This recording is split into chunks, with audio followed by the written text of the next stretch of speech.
Hello and welcome to Matrescence Awakening with Kirryn Lee. I am your host, Kirryn, and in this space we get to have some fun exploring all about matrescence, spirituality, personal growth, and I'm doing that through bringing you conversations with some pretty amazing people sharing their magic with this community. And today's magic human is Cha Higginson. Cha is a transformational speaker, mentor, and holistic healer who helps ambitious, heart-centered individuals, visionary leaders, and entrepreneurs find their true path, expand to their next level of abundance, and fully commit to their soul mission with ease and confidence. Cha has been nicknamed the Mindset Magician by her clients who have achieved mind-blowing results, clarity, and confidence through working with her. Cha, welcome. Thanks for being here. I'm so excited for our chat today. Hi. I am so excited. Just seeing you, I have a big smile on my face. I can't rub off. Let's dive into it. I want to start by hearing more about your spiritual journey because I've known you for a little while. I mean, I've worked with you more recently, but we connected a while ago when we were both doing different things in our business. So I want to hear more about your journey into the spiritual world. Was there something that really kind of triggered it for you in having a spiritual connection, or is it something that you grew up with? What's your journey been like with this world? Well, I've heard from some people that my journey is kind of ideal because I grew up in a family that was really, really intuitive. But I don't think it's ideal at all because the fact that they were super connected, super intuitive, super in tune with that connection meant that they had no idea how to kind of teach me how to do it, or it's just kind of how it was. And I kind of grew up thinking well, my parents are super connected, but I'm not because I don't get it. But what I realized later on is that it wasn't for me, it wasn't, there wasn't a big awakening. It was more like a realization that I was already doing these things. I just didn't know I didn't know that they were a thing. And I just thought it was my creative mind but I've always been a channel. I've always been able to see things that others didn't. But I didn't realize that other people didn't see them. Yeah, you just saw it as normal. Yeah, just kind of I could see people in a way, I could see really what was behind what they were doing, what they were saying. But I assumed that it was obvious to everyone. So, people who seemed somewhat mysterious to some people, I was I can see straight through them. But I didn't realize that it was a me thing. So it was actually quite confusing, I guess, for me growing up because I guess I just felt like everyone was playing this strange game and that I wasn't in it. If that makes sense. I only realized that much later on, but I was always an outsider. I never fit in anywhere. I tried desperately to fit in, but then in hindsight, I'm oh my goodness, thank God I didn't, because, people were committed to having this very limited way of seeing things and having a very small life is what I kind of like to call it. It's kind of just doing pretty much exactly what your parents did, having the job that everyone expected you to have, and never reaching out of your comfort zone, and never seeking adventure or more or excitement, or just kind of being okay with being meh. Yeah. And that was never enough for me. It was this, there must be more. Yeah. I think that's a really beautiful way to highlight the importance of understanding your gifts and knowing how special they are to you. Because when we have a gift or something that comes so naturally to us, we just assume that that's the way that everyone experiences the world as well. So actually being able to recognize that as in the first place, to be hey, actually, this is something that's really specific to me and really special to me, and something that I really want to cultivate in myself. Absolutely. I think so many people are really, really gifted, but they need someone else to call them out on it. Yeah. Some people will just be, really good at being friendly, and they don't realize that that's an absolute skill. Like being able to connect with people and build relationships is a skill. It's something that people can learn, but if you're innately good at it and you practice it, like your potential is limitless if you can figure out what you're already good at. Yeah. And then build on that. And so when you did start to think like, hey, actually, this is like, there's more to this here, there's more to this part of myself, was that like an easy thing for you to start really tuning into and strengthening and cultivating? Or was that met with some resistance for yourself? Yeah, because my family is all in Europe. So I've been living in Australia for 13 years. And when I came to Australia, for me, it was incredibly healing, because I was able to get away from a lot of my trauma and a lot of, I didn't have an easy growing up. So not necessarily within my family unit, but I lost a lot of friends. I experienced a lot of grief and a lot of trauma that I had no idea how to deal with. Like in my family, we don't do therapy. We don't really, know how to process emotions and grief. So it's just kind of like shutting it down and just moving on, which seems like very kind of counterintuitive for people who are that spiritual. But it was, my parents also had experienced a lot of trauma, and way more than the average person should, I think, like in a way, like, sometimes it seems unfair what people have to go through. But when I came to Australia, everything felt so light, and I didn't understand why. I just was kind of like, sweet, to have a little bit of relief from all of that pain and that heaviness, and I'm just gonna, be okay with like just being happy. And it was kind of like more of it was very much an evolution of me kind of just realizing that I couldn't just stay on that surface level of trying to be happy and be like everybody. Like there's something amazing about Australian people. Like they're just so easygoing. So like compared to French people who like, I went to high school and did like 7 hours of philosophy a week, right? The French are like these big thinkers. They have great ideas, but with that, they also have like, they get so stuck in their heads, and they love to complain about everything. And just coming to Australia where everyone's like in the sun, everything's like too easy, like she'll be right. Like that kind of attitude, I was like, this is amazing. I love it. But then after a while, I was like, no, actually, like I'm a really like deep conversation kind of person. But I was also surrounded by really intelligent people, but who were very analytical. Like I'm married to an engineer. And, the kind of stuff that I do and the way I see the world, like he's kind of like, it's like, yeah, whatever. Like, blah. It's a little bit like, whatever, like that's your little airy fairy world. It's not really real. So for me to actually really step into who I am and find my people and transform was really hard, because I didn't have people around me who could meet me there. And I pretty much lost everyone that I knew, and everyone who was, kind of around in my world. They were very, I guess, like they're beautiful people and I love them very much, but they were very committed to just kind of like playing out their life as it was, rather than just committed to growth and transformation and to seeking more. And so there was a whole period of shedding, and that was really lonely and really difficult. But I think it made me really care about helping people through that as well. And just going like, it's okay. Like you're going to find your people. Like you have to let go of who you're not to step into who you are. And you've got to be okay with just letting everything that needs to fall away. But I understand how difficult and how painful that is. So I think in a way it made me so much more compassionate in this space to be able to hold people through that. Is that I did feel that on such a deep level that I'll never kind of sugarcoat over how difficult that can be in our spiritual journey.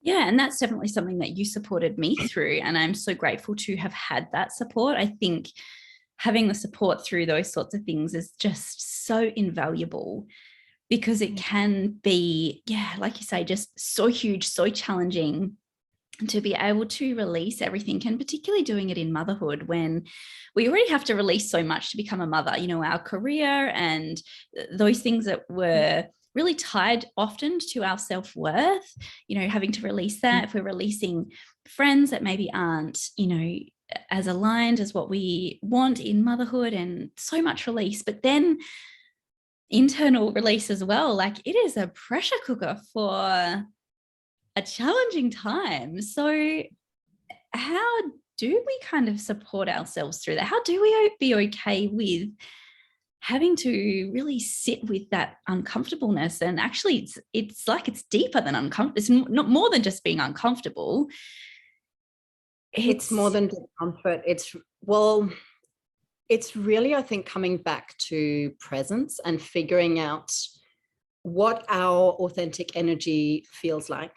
And that is actually, like, a lot of people don't know who they are, what it feels like to be them, because they've been so permeated with the other energetic fields of who they believe themselves to be, or who they have been contorting themselves into, or, who they're perceived to be from other people.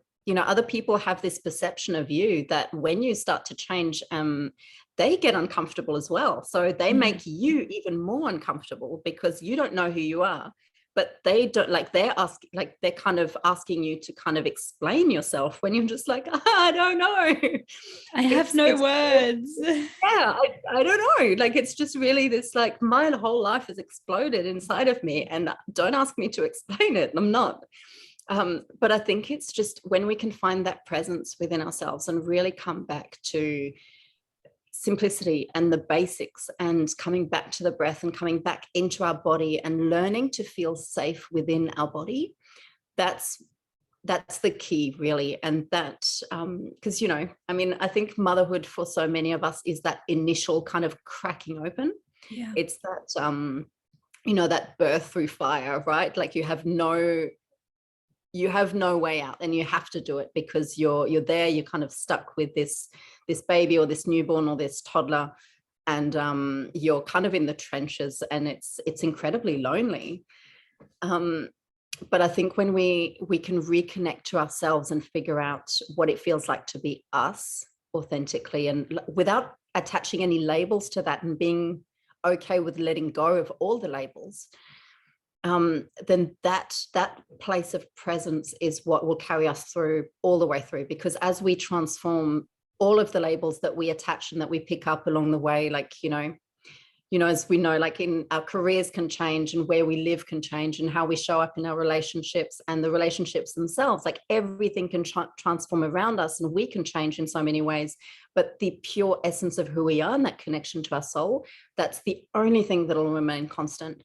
So if we can find that, and that have that anchor within yourself, then you've got something to hold on to when everything else explodes. Because, like, it's not, transformation doesn't just happen once and then you're like, oh, okay, I'm my pure essence. Like, you just, like, you continue going through the motions. But when you can find that presence within yourself, it stops being such a shitstorm.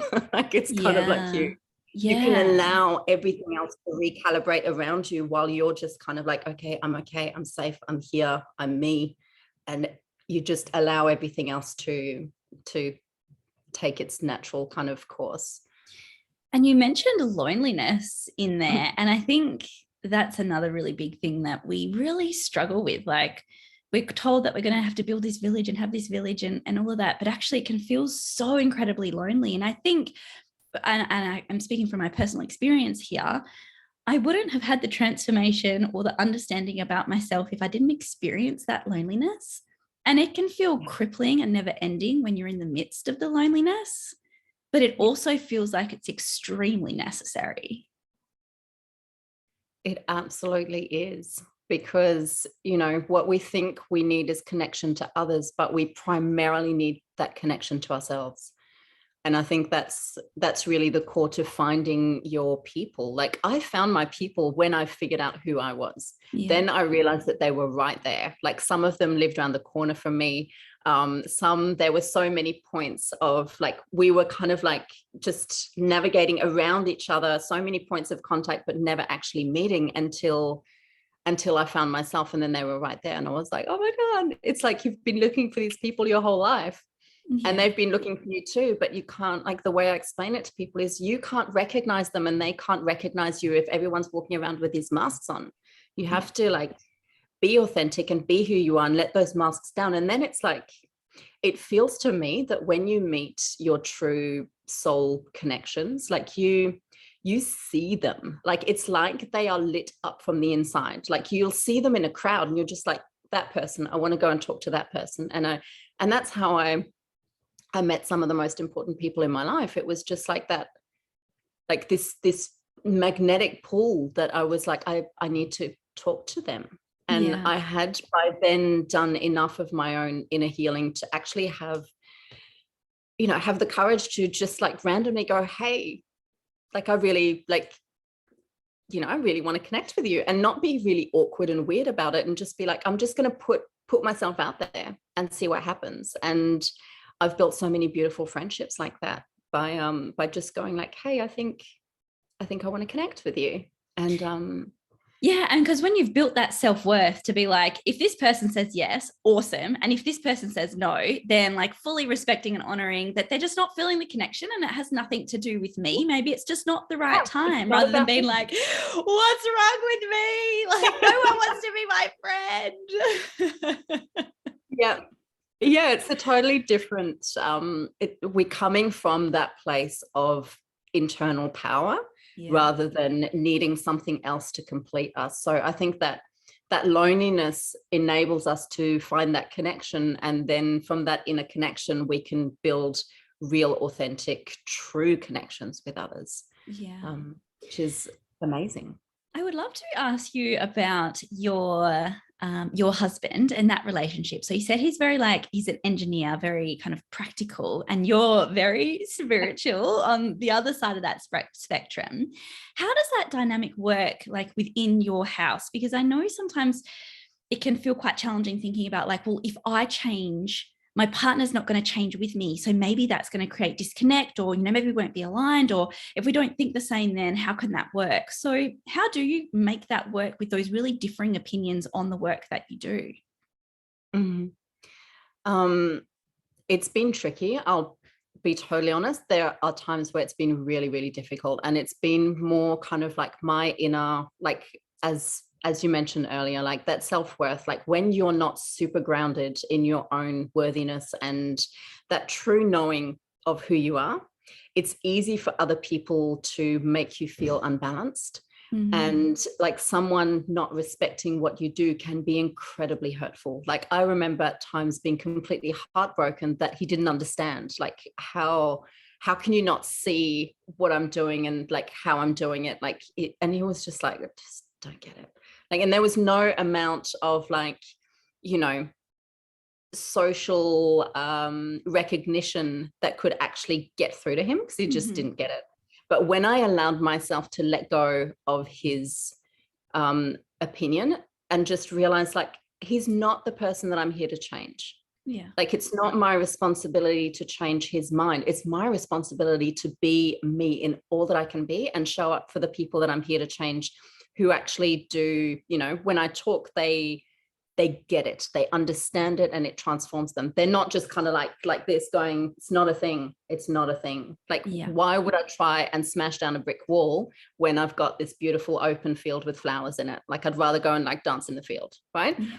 So that's like that inner space that I needed to get to. But in the practical, tangible life, what I realized is that, if you're in a relationship with someone who is really your person, they will always make you grow.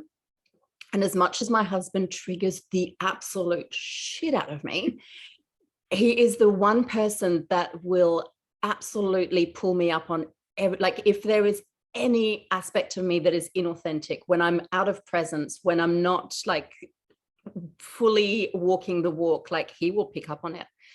And he will like make a point of it. And honestly, it'll hurt, but it'll give me that opportunity to really seek to find that alignment within myself.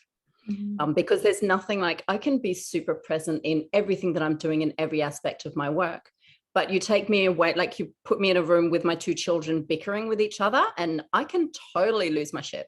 Like, because we're all human, and there's nothing like your romantic partners and your children to push those buttons within you. Like, that's people who think that you do the inner work and then you're never going to be triggered. It's like, you're not truly doing the inner work if you're not being triggered, because you're avoiding those triggers. It's nothing like kids and partners to make you grow. But for me, it was really realizing that, you know what, he's actually assisting I committed to my own growth. If I had someone who just put me up on a pedestal and said yes to everything and like never challenged me, never like pulled apart the aspects of my business where I'm like, oh, that's not my, like, I'm not going to like worry about that because these are things I'm really good at, and I'll just kind of ignore that. He's the person, like, he's actually got a business degree. So he's like, no, like, you need to know about this. And, like all the analytical aspects of things that actually in the long run do make me better. They help me build a stronger foundation. But also, and one thing that I do really want to say for people who think like you do the work and your partner doesn't do the work, for me as a channel and with the energy work that I do, I'm embodying that vibration. So I'm lying next to my husband at nights, basically like channeling, doing all the magic stuff. You think he's not getting a little bit of that? I've noticed that he has changed. He has changed in ways that I wouldn't actually bring up with him, because he'd just kind of like roll his eyes and be like, yeah, whatever. But I can see how much he has softened, how he has, like, he has these very like rigid ways of thinking. But I know that that's just kind of like that conditioned aspect of like, this is how I think, but I can see like his energy is shifting and moving. So yeah, that's not the case for everyone, but in my situation where I'm at in this moment, I believe that having that push and pull does actually make me better. Yeah. And it's quite inspiring to see someone who lives that way and does that work. And even if it's not a conscious thing, I think the people around us do experience some sort of shifts just from being in our presence, because our energy changes, the way that we show up changes. So it's really impossible to think that the people around us wouldn't be experiencing that and coming along for the ride with us, even if they're not necessarily on the train. Like, they're witnessing it, they're feeling it, but they might not be there sitting next to us. Yeah, and I think for my own growth, my relationship's been a massive catalyst at different ways, because I had to, I remember when I started, I wanted to study hypnotherapy, and my husband told me that is not a thing. Like, it was like, that's not even a thing. And I did it anyway. Like, I did it, and but you know what it did for me personally is to go like, you don't think it's a thing? Well, let me become the best damn hypnotherapist in this country and show you that it's actually a thing. So I'm not saying that that is a good way to approach things, but I needed that step to be like, I'm going to be freaking incredible at what I do, so that you see that it is a thing. But then the next step was to actually go, well, it's not about you really. But I had done that. I'd had that massive motivation and that massive drive. And I think having that kind of that pushback from some people, having people not believe in you, is a really good catalyst for you actually making sure that you're exceptional at what you are going out to do. So not burning out in the process, but really driving yourself to grow.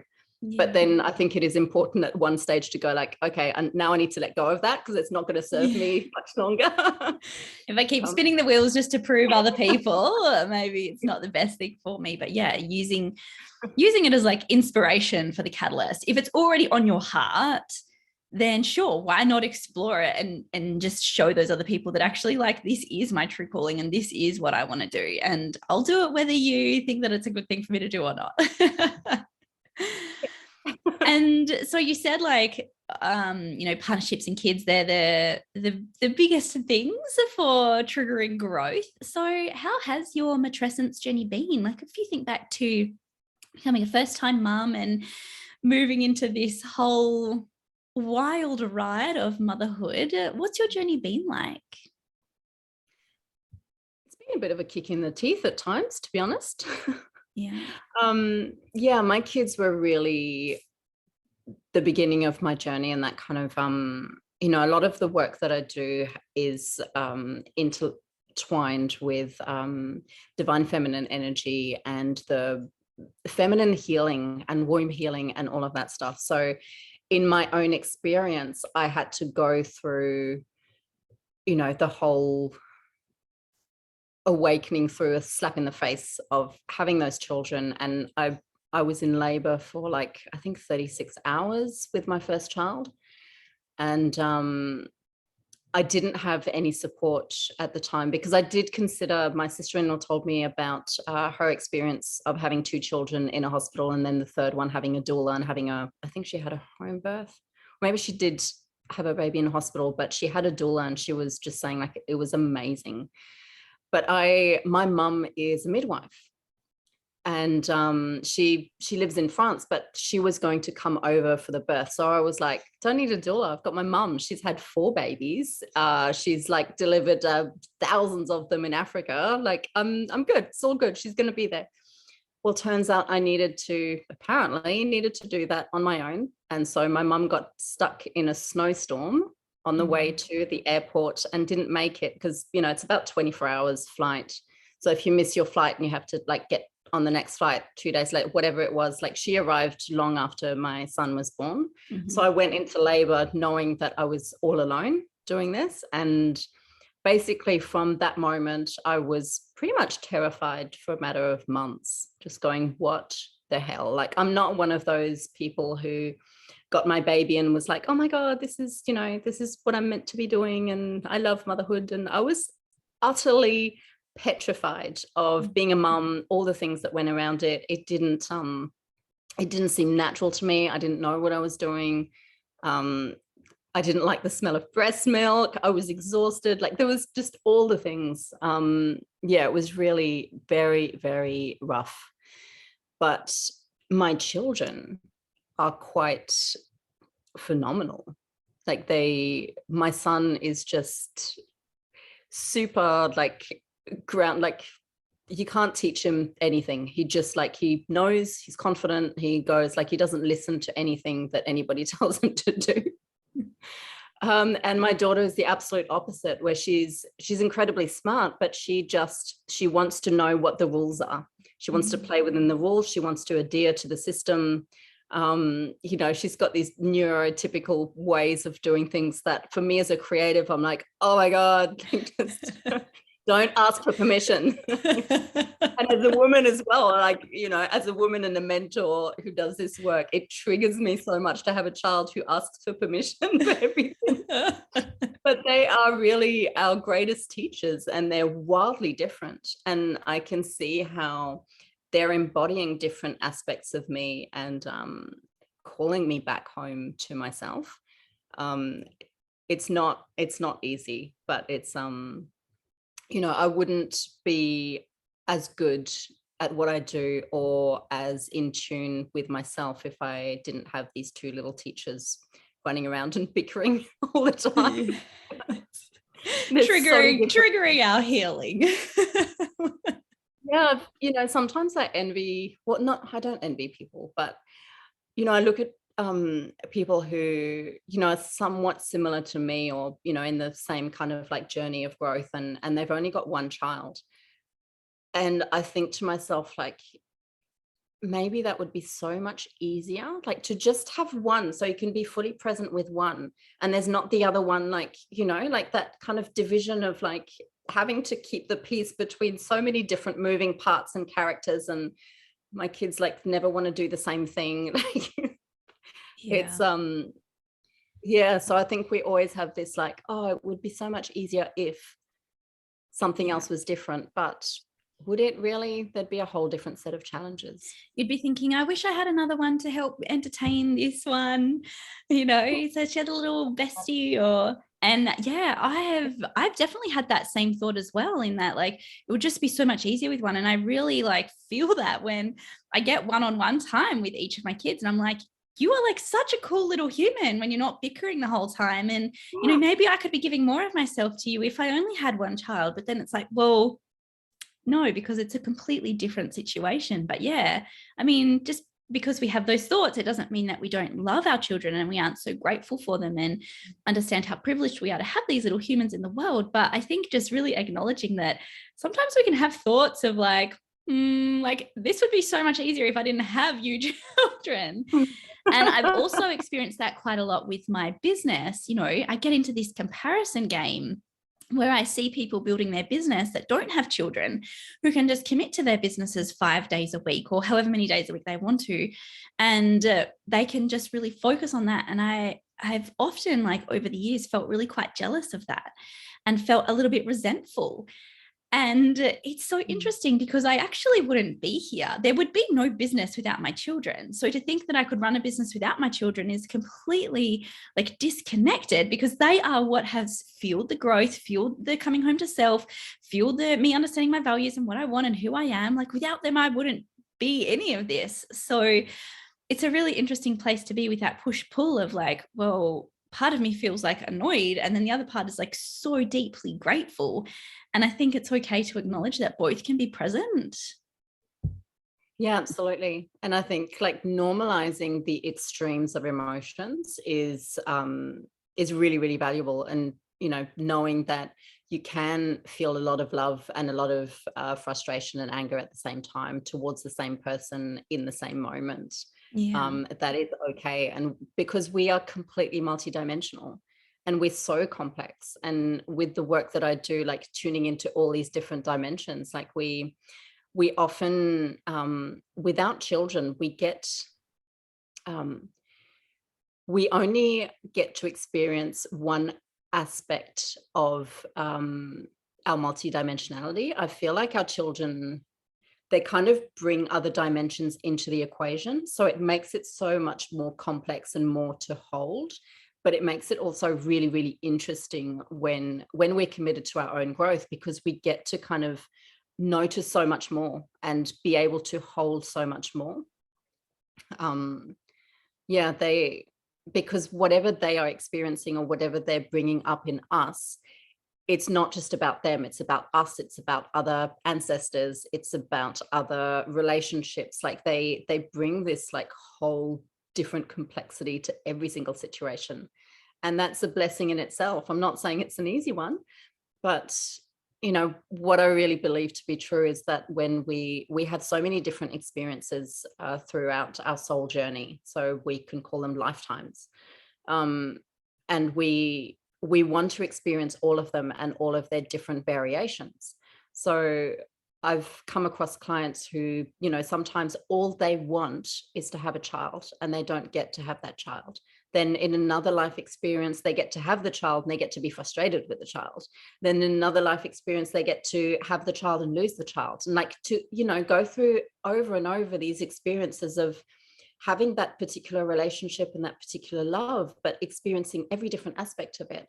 Mm-hmm. And we get to be the victims, we get to be the perpetrators, we get to, you know, have all of these different human experiences that within that, you know, those extremes, we get to find ourselves and we get to grow ourselves. Mm-hmm. So when people are kind of like, oh, you know, someone's an old soul or a more evolved soul, it's like, well, they've just committed to fully experiencing those particular lifetimes and not trying to bypass it, not trying to get to the end and not trying to pretend to be somebody else, but fully lean into the experience that they came here in this lifetime to have.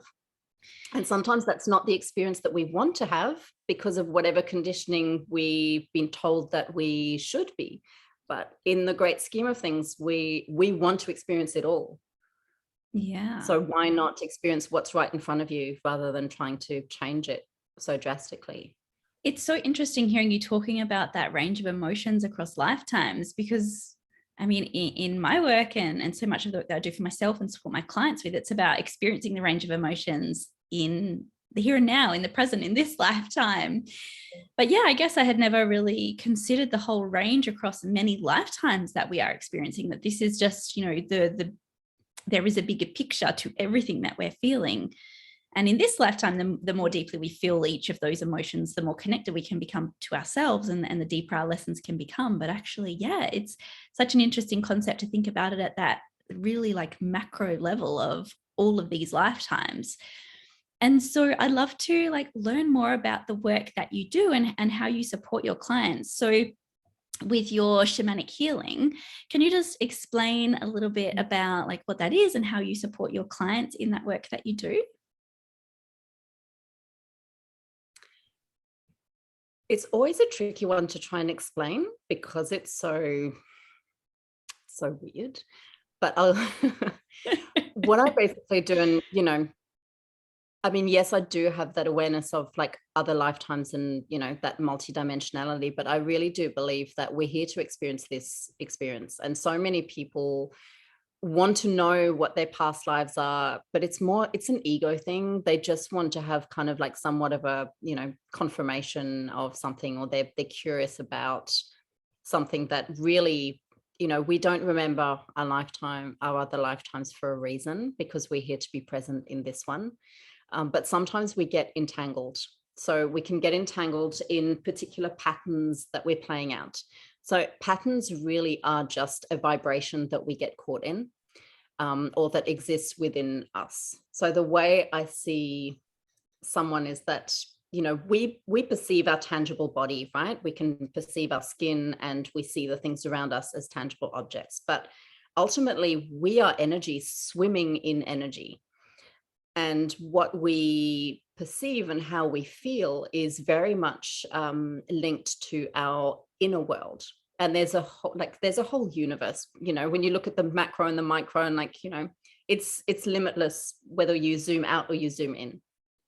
But what we experience in our human experience is linked to our childhood. It's linked to generational stuff. It's linked to, our perception of what is right or wrong and good and bad in the outside world around us. And all of that has an effect on how we move through life. So what choices we make and what beliefs we have and what we believe to be available to us. So some people get caught up in this life and they're just like, I'm not happy. This is not what I want. And they feel really stuck. So I'll help them to figure out why they're stuck. So sometimes that's a belief system, but it's not enough to just break down the belief system and, use mindset to kind of like shift your perspective. It will get you unstuck for a little bit. But if you don't go to the core of why that belief system is in place in the first place, you're just going to kind of go around in circles. So I go to the core of what it is. So sometimes that's a trauma that happened in childhood, or it can be past life stuff. It can be all kinds of different things. Like everyone is so intricate and complex and fascinating that it's not a blanket solution. But often it's intertwined through many different things. And so what I do is I'll read. You know how some people can kind of decipher data, like numbers and stuff, and figure out what statistics mean? Mm-hmm. I can do that with vibration, with energy. Like I'll read it and kind of figure out what it means and why it's there, and kind of like move things around, so that ultimately people can heal the aspect of themselves that's keeping them trapped in their reality. So I don't know if that really makes sense.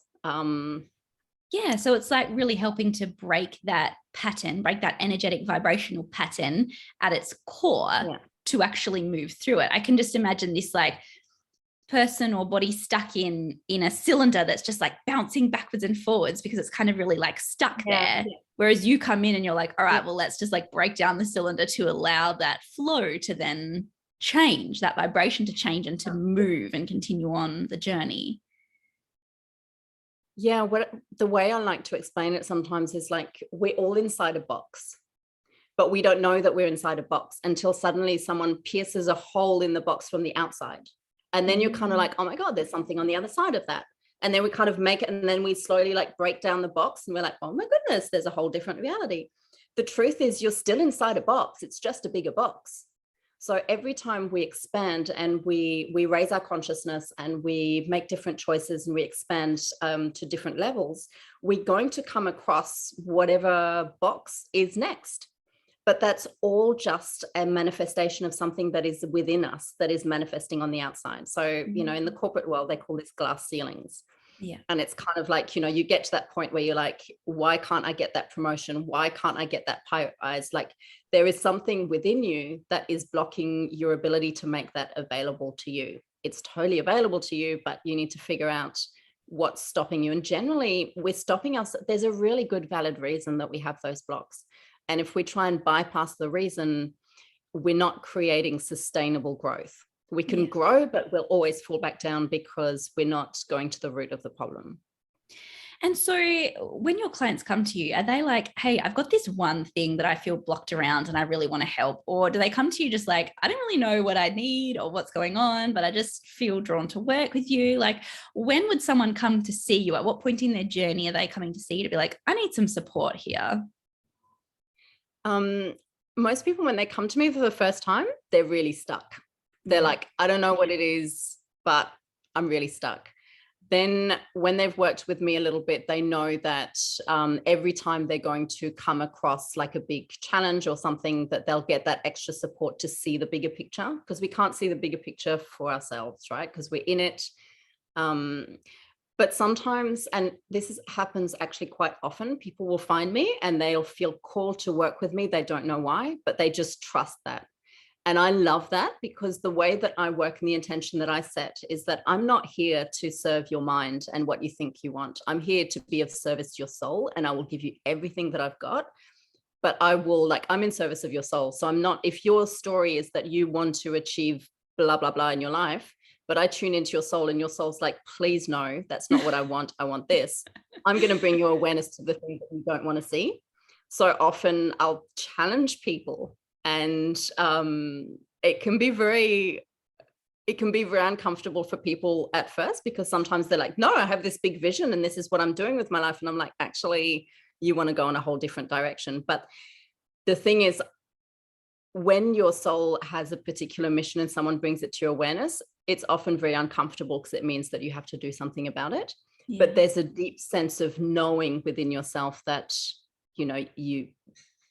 you need to do this thing, right? And I love working with people really on that soul level, because, we get so caught up in our conditioning that we sometimes get really far in our lives and then realize like, oh crap, if I could go back 30 years and go on that different path that I knew that I should have been on in the first place, but I didn't do for XYZ, that would be amazing if people took action when they actually feel that nudge, rather than 20 years down the track when they feel stuck. That would be ideal. But then again, I don't believe that anything's impossible and that anything is not, we can change anything at any given time, and we get to really learn and experience. It's like we can't get it wrong, because we're here to experience all of it. So whatever you learn along the way, that's what you've learned. Like, it doesn't matter if it took you 2 months to learn it or 20 years, like, because your soul's just, it's not really bothered by time. That's how humanness is. Yeah, absolutely. And it's interesting you say, like, there's these things that we feel called to, or we know our soul wants, but it's like we really convince ourselves out of it. Like, no. Like, this is the path that's been written for me. This is what I'd always envisioned growing up. This is, what I can convince myself is the normal or the right thing to do. Whereas over here, our soul's like, no, like, listen to me. And it's having someone to support through that challenge and that understanding and realization, like, actually, this is probably more important to you than what you are really wanting to highlight for yourself. Yeah. And it's interesting seeing, like, that's the way that you kind of support your clients, and seeing that full circle of that's the way that your husband really shows up for you in that space as well. Like, really seeing your soul, really challenging, really pushing. Like, we got to have that support somewhere to help move these things. And do you find that, like, when you are working with your clients, that things can start to shift really quickly for people, or can it still take a while for that integration to happen? It really depends on the person and what they've been doing and how, like, you know, a lot of people will do so much work and they have incredible self-awareness. They have the practices, they have the support systems in place, and it's just an energetic shift that needs to happen, and like a deeper sense of awareness and like a deeper connection to their soul that I can facilitate, and then things move very quickly. And other people, they want it to move really quickly, but they haven't understood themselves. They haven't understood how they work. It's not actually in your best interest sometimes to have that massive shift immediately, because your nervous system has to catch up. Your belief systems have to catch up. Your whole entire reality around you needs to kind of like shift and move and adapt. So, you know, when I started doing like 3-month coaching programs with clients, I found that the work that I do, like, you know, doing a fortnightly session with someone was actually really intense. Like people would end up like their whole world would completely change within those 3 months. And to be honest, I didn't believe that it was the best way to do things. Like people think that they want this massive transformation, but it's not all that kind on yourself, on your body, on your nervous system, on your family, because it goes too fast. And then you need to integrate, and then you also need to recover, because like, you know, how we go through these grieving periods of who we are. And, you know, as we transform, we need to let go of those different aspects of us. And that takes time. You can't rush it. Yeah. When you're trying to propel yourself to the finish line, that's a lot to integrate in one go. So when people want to do that, it's more about the ego. So what I've turned towards doing is more mentoring rather than coaching. Like I'm not in it to give people results and tick boxes. It's more like their own personal transformation and ongoing support, because I believe when you show up for yourself consistently, even if it's through tiny things, like you're building that relationship with yourself and you're getting to know yourself, which is ultimately what we're all trying to do, right? Yeah. Get to know ourselves on a deeper and deeper level. And you know, it's like if you're trying to dive, you don't just suddenly like dive down to 40 meters under the surface. Like you have to go in plateaus and you have to acclimatize. Yeah. So yes. And I'm nodding along because this is just so me. Like my mind, my ego wants to like rush it all, rush the healing. And my body's like, nope. Like I'll get physically sick. I'll get exhausted. I'll just crash if I try to push too hard. And it's taking me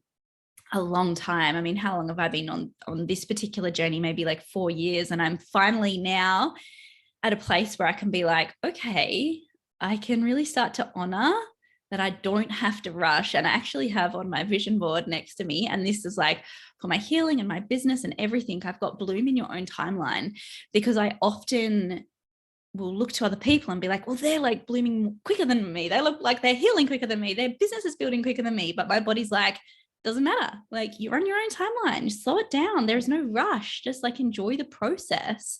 So yeah, I can definitely like really feel that I just want to rush, but my body's like, nope.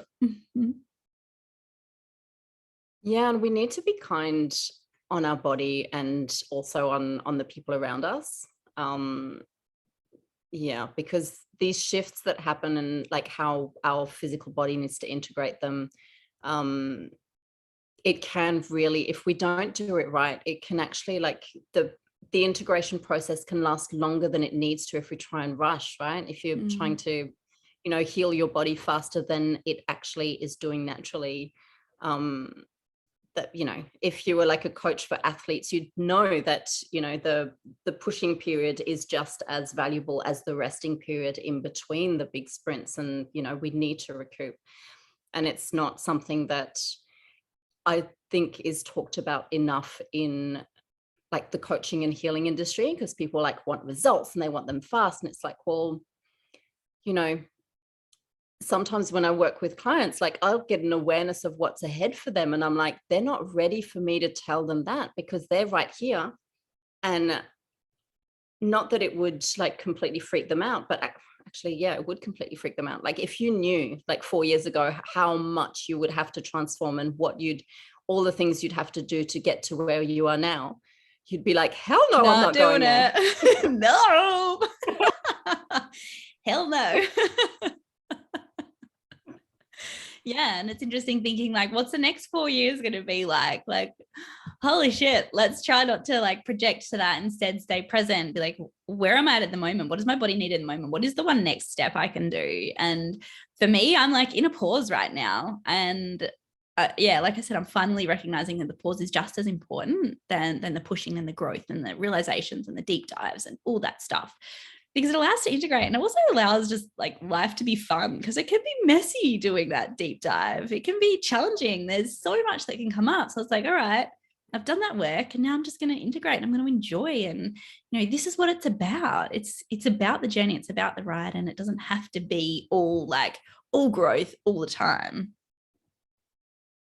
And I think that's why we need those big growth spurts to kind of appreciate the pause, because otherwise we just get addicted to that, like what's next and what's next and what's next. And you're just like, whoa, just stop. Like, and I think, you know, when people don't have kids, they don't get that opportunity to see the eyes through, to see the world through the eyes of a being who is seeing it for the first time. Like the way kids will be completely fascinated by a little bug on a leaf, like everything else will stop. And you're just like, no, buddy, like we need to get to school on time. We've got like, you know, keep on walking. And they're just like, but there's, you know, there's a ladybird on this bug. And like being able to have the presence to go like, actually, what the hell? Like, it's not like we're going to get in trouble if we get to kindergarten late. Like, who's going to throw me in prison for that? You can actually stop and go like, wow, that's actually really cool. And have that moment that's probably going to last forever in your memories. But we, you know, children give us that opportunity that we don't necessarily have without being forced to slow down, because children are present. They are integrated states of present. And we're constantly getting frustrated because they're pulling us out of this automated thing that we're like stuck in. Yeah. So it's interesting to when you start to be okay with the slowing down. Like I remember when that landed for me, and you know, it was kind of like surrendering and then going like, okay, I feel like I'm surrendered. Now I'm going to surrender some more. And then surrender even more, and just see how this magic starts to kind of unfold.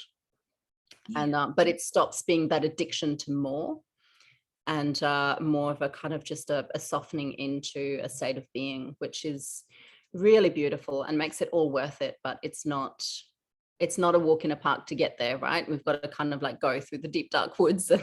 Yes. Yeah. And so this kind of work, this healing work, support work, the shamanic stuff that you do, it's really like sacred work. And if people are really looking to connect with someone, do you have any like tips about what they should be really discerning about? Because it can be a bit of an industry that can be taken advantage of, I suppose. And like for me, I feel so grateful in knowing so many wonderful healers, and yourself included, that I know the integrity and I know how you work, and I know, you know, the transformations that you can hold people through. But if people are looking for healers, what are some things that you could give as like, really just pay attention to these sorts of things? First of all, a healer or a mentor who is really in integrity will never take your power away from you, will never make you feel like there's something lacking, that you need something from them. Like those old school kind of marketing techniques of like, you know, making you feel like you're lesser than and that you need their transformation.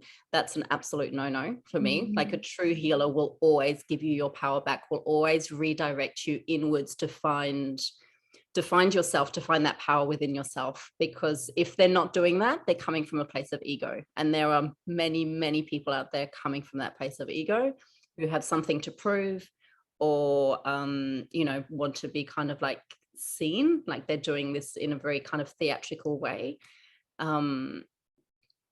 It's,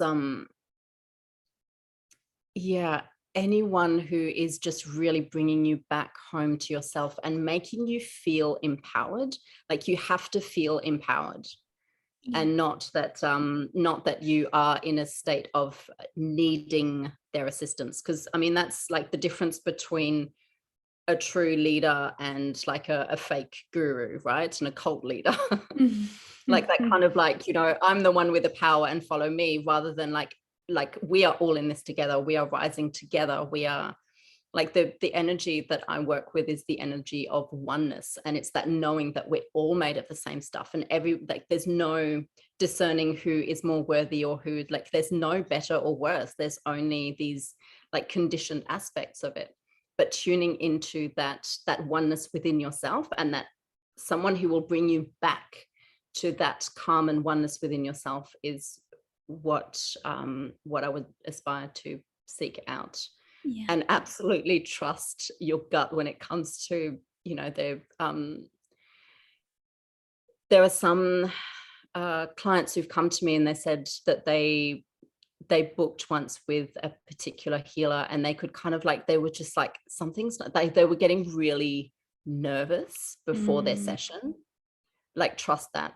What I found with my clients when they book with me, they're nervous before they book with me. And once they book, they're kind of like, there's a sigh of relief in their energy field. It's like they're just like, oh, because their soul's just finally like I can relax now. Yeah. But if you're, and you know, there's always that kind of like, when people show up for their session, there's that nervousness because they don't know what to expect. And like, it's a nervousness. It's not like a deep-seated fear of like wanting to run the other way. Like, always trust that. Yeah. And it doesn't freaking matter how much money you've put on the table and if that person's going to give you a refund or not. If you do not feel safe, run. Because ultimately, like, when you seek out a healer of any kind, you're giving them access to your energy.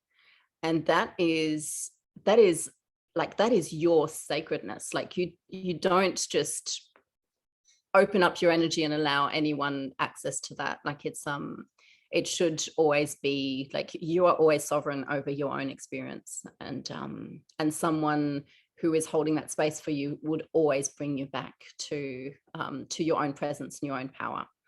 Yeah, I love that. Thank you so much for sharing all of that. And obviously our listeners aren't going to have to look any further, because they're all just going to want to come running straight to you, my dear Cha. So if people are really feeling called to work with you and be supported by you in this sort of way, what's the best way for them to connect with you?